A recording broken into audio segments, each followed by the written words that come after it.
안녕하세요. 또야사이언스입니다. 중학교 3학년 과학 5단원 두 번째 시간으로 오늘은 세포가 분열하는 이유에 대해 설명드리겠습니다. 유튜브 하단에 더보기를 클릭하시면 필기 PDF 자료를 다운받을 수 있는 링크가 있습니다. 자료를 다운받아서 함께 필기하며 학습하시기 바랍니다. 자, 그럼 시작하겠습니다.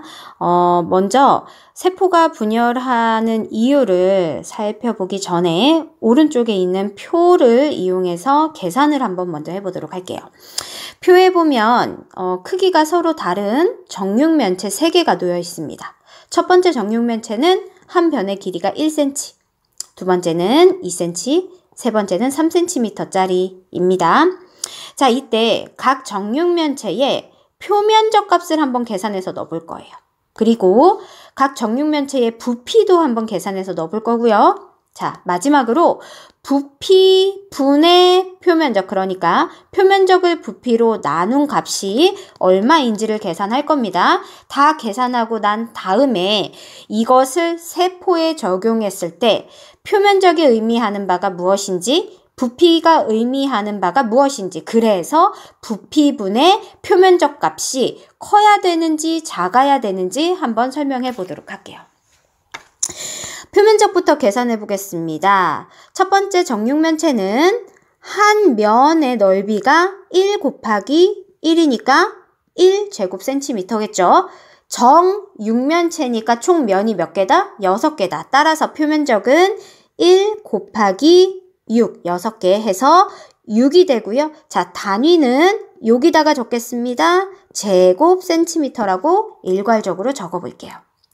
두 번째 정육면체의 표면적은 한 면의 넓이가 2 곱하기 2, 4니까요. 총 면이 6개니까 4 곱하기 6 해서 6, 4, 24제곱센티미터가 되고요. 세 번째 정육면체는 한 면의 넓이가 3, 3은 9. 이니까요. 9 곱하기 6 해서 69, 네, 54 제곱센티미터가 됩니다. 자, 이번에는 부피를 계산해 볼게요. 아시는 바와 같이 부피는 가로 곱하기 세로 곱하기 높이로 해주면 되고요. 단위는 세제곱센티미터입니다. 첫 번째 정육면체는 한 변의 길이가 1cm니까요. 1 곱하기 1 곱하기 1, 1 곱하기 1 곱하기 1 해서 부피가 1세제곱센티미터입니다. 두 번째 정육면체는 가로 곱하기 세로 곱하기 높이 하면 2 곱하기 2 곱하기 2, 그래서 8세제곱센티미터가 되고요. 세 번째 정육면체는 3 곱하기 3 곱하기 3 해서 3, 3은 9, 3, 27세제곱센티미터가 됩니다. 자, 여기서 중요한 사실은 뭐냐면 정육면체가 커질 때, 자, 요 첫 번째 정육면체를 기준으로 볼게요.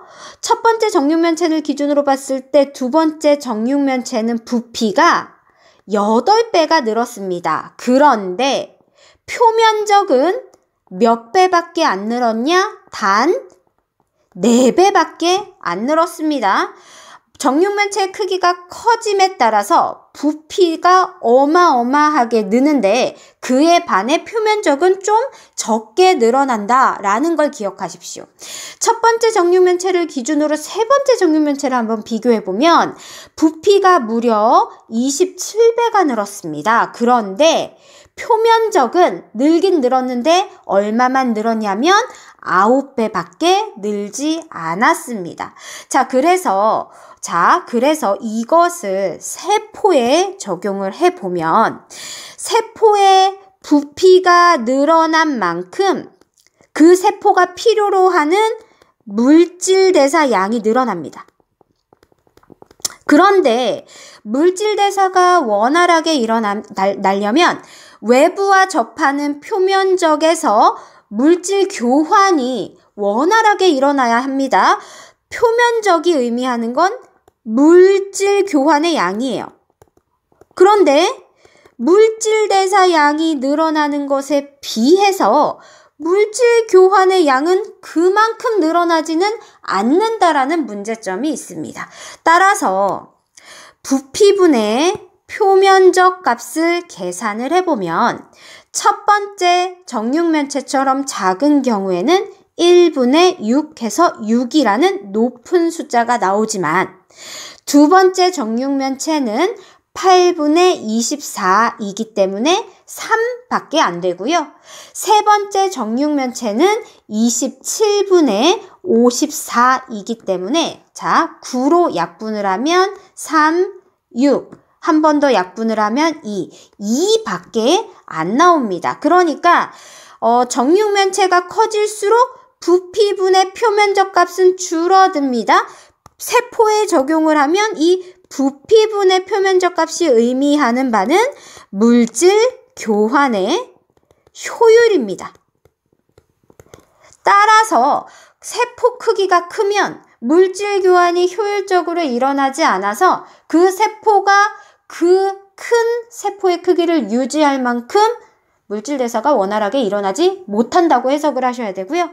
세포의 크기가 작을수록 물질 교환이 효율적으로 일어나서 그 세포가 원활하게 물질 대사를 할 수 있다라고 해석을 하시면 됩니다. 이것이 세포가 분열하는 이유입니다. 다시 얘기하면 세포 크기를 작게 유지하는 것이 그 세포의 생존에 이롭기 때문이다 라고 해석하시면 됩니다.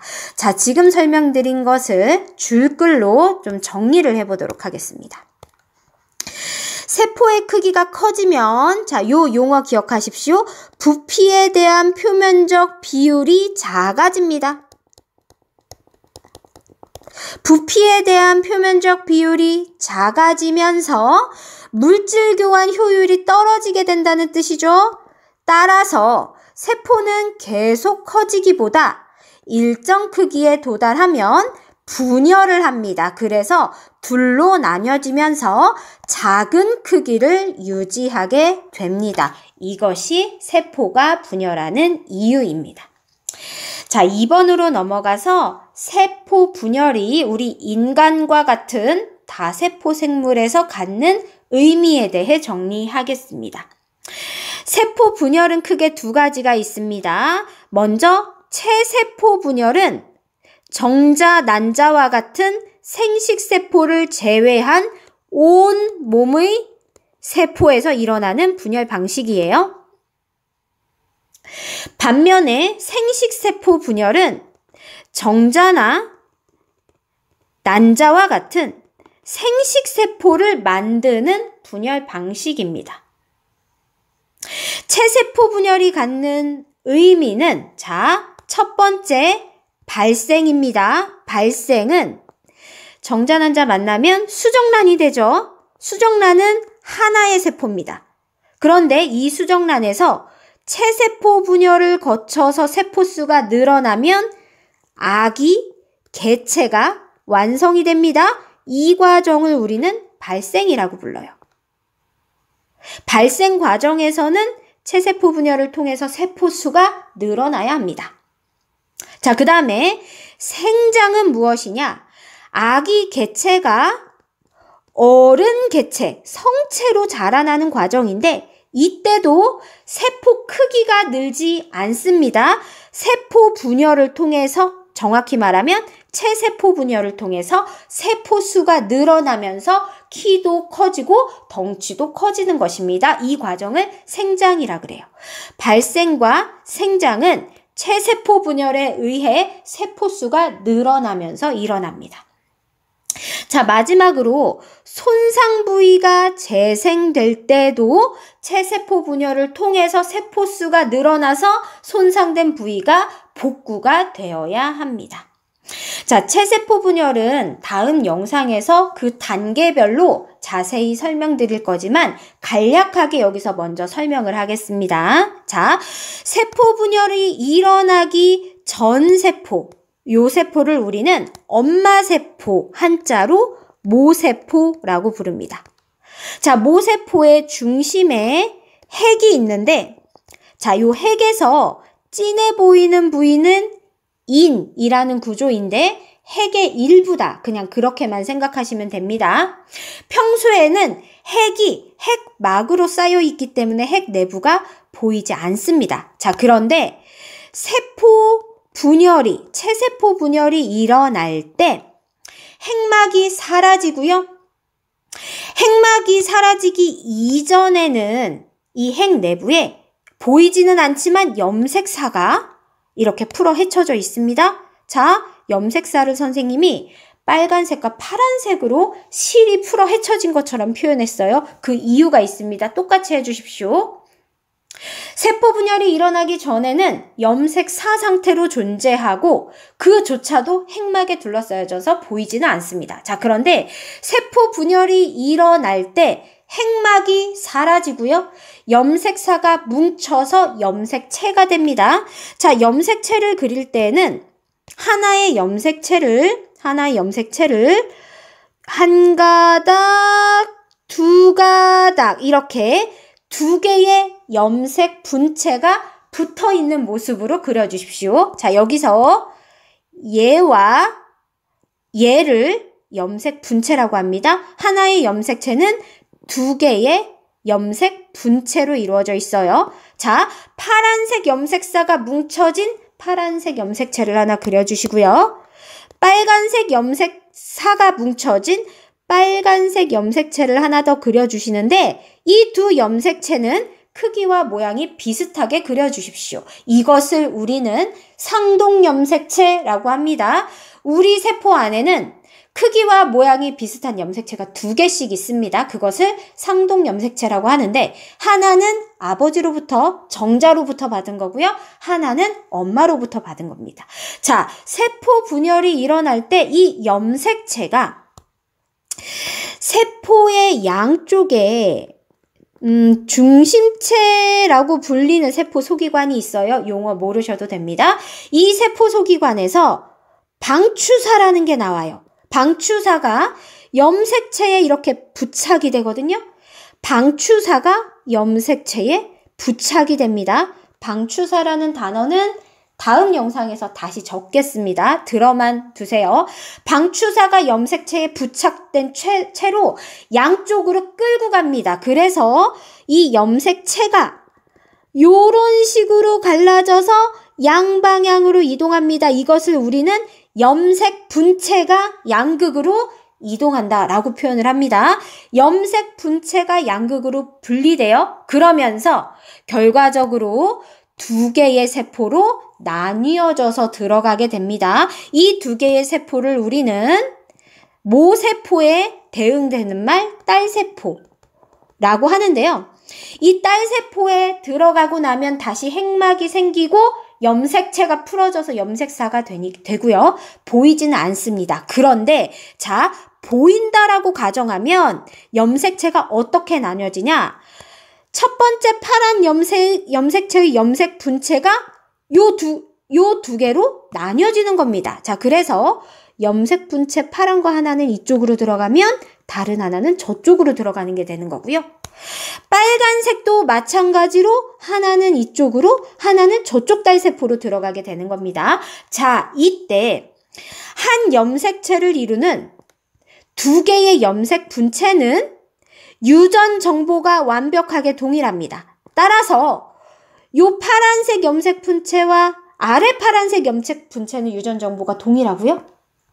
빨간색 염색 분체와 요 빨간색 염색 분체도 유전 정보가 동일해서 결국에 이 두 개의 딸세포는 완벽하게 동일한 유전 정보를 가진 딸세포가 되는 겁니다. 쓸게요. 두 딸세포는 유전적으로 동일한 딸세포가 형성된다라는 거고요. 두 개도 동일하지만 또 누구와도 동일하냐? 모세포와도 유전적으로 동일한 딸세포가 형성이 되는 겁니다. 이것이 체세포 분열의 과정이고요. 지금 대략적으로만 설명드렸는데 이것을 다음 영상에서 단계별로 나눠서 상세히 설명드리도록 하겠습니다. 자, 다음으로 생식세포 분열은 아까 설명드렸듯이 정자나 난자와 같은 생식세포를 형성하는 분열입니다. 정자와 난자는 어디에 쓰이냐? 자손을 만드는 데 쓰이죠. 자손을 번식하는 것을 생물학적으로는 생식이라고 합니다. 생식은 자손 번식을 뜻해요. 따라서 생식세포 분열은 자손 번식을 일으킨다라는 의미를 갖고 있습니다. 자, 오늘은 세포가 분열하는 이유라는 제목으로 개략적인 설명을 드렸습니다. 다음 영상에서는 체세포 분열에 대해서, 그 다음 영상에서는 생식세포 분열에 대해서 상세하게 설명드리도록 하겠습니다. 고생하셨어요.